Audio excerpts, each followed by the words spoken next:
ஆச்சி பாதாம் ட்ரிங்க். ஆச்சி பாதாம் ட்ரிங்க் ஒன்னு வாங்கினா ஒன்னு ஃப்ரீ.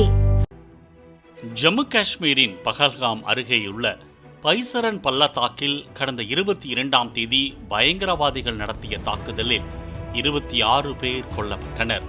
பலர் படுகாயமடைந்தனர்.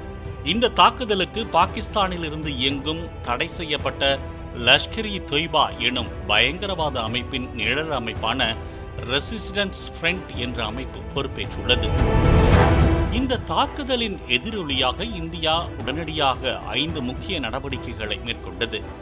பஞ்சாப் மாநிலம் அட்டாரி கிராமத்தில் உள்ள ஒருங்கிணைந்த சோதனைச் சாவடி உடனடியாக மூடப்படும் என அறிவித்தது. சார்க் விசா விலக்கு திட்டத்தின் கீழ் பாகிஸ்தானியர்கள் இந்தியாவுக்கு வர அனுமதிக்கப்பட மாட்டார்கள். பாகிஸ்தானியர்களுக்கு இதற்கு முன் வழங்கப்பட்ட சிறப்பு விசாக்கள் ரத்து செய்யப்படுகிறது. சிறப்பு விசா மூலம் இந்தியாவில் தற்போது இருக்கும் பாகிஸ்தானியர்கள் 48 மணி நேரத்திற்குள் இந்தியாவை விட்டு வெளியேற வேண்டும் என இந்தியா அறிவித்தது.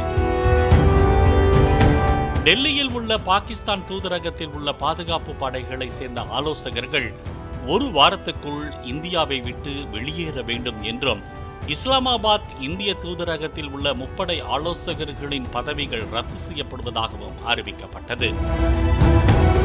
அது மட்டுமில்லாமல் இந்தியா பாகிஸ்தான் இடையே கடந்த 1960ஆம் ஆண்டு செய்து கொண்ட சிந்து நதிநீர் பங்கீடு ஒப்பந்தம் நிறுத்தி வைக்கப்படும் எனவும் இந்தியா அறிவித்தது. இதற்கு எதிர்ப்பு தெரிவித்த பாகிஸ்தான், சிந்து நதி நீர் 24 கோடி பாகிஸ்தான் மக்களுக்கு உயிர் நாடி அதை நிறுத்துவது போர் நடவடிக்கையாகவே கருதப்படும் என தெரிவித்தது. மேலும் சிந்து நதி நீர் நிறுத்தப்பட்டால் பாகிஸ்தான் தனது முழு பலத்தையும் பயன்படுத்தி பதிலளிக்கும் என பாகிஸ்தான் இந்தியாவிற்கு மிரட்டல் விடுத்தது.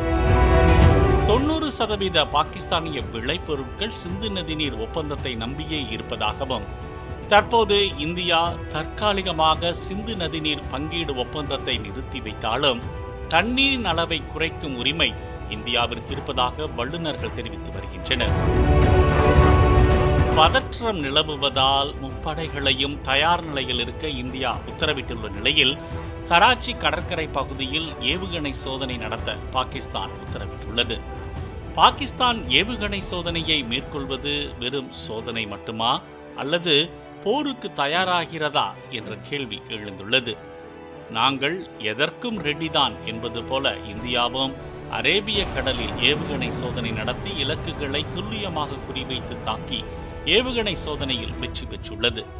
இந்த ஏவுகணை இஸ்ரேலுடன் இணைந்து தயாரிக்கப்பட்டதாகும். இது 70 கிலோமீட்டர் தூரம் வரைக்கும் இடைமறித்து துல்லியமாக தாக்கும் வல்லமை கொண்டதாக கூறப்படுகிறது.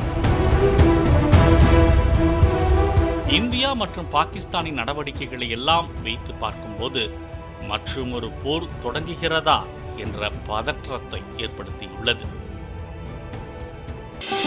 ஆச்சி பாதாம் ட்ரிங்க். ஆச்சி பாதாம் ட்ரிங்க் ஒன்னு வாங்கினா ஒன்னு ஃப்ரீ.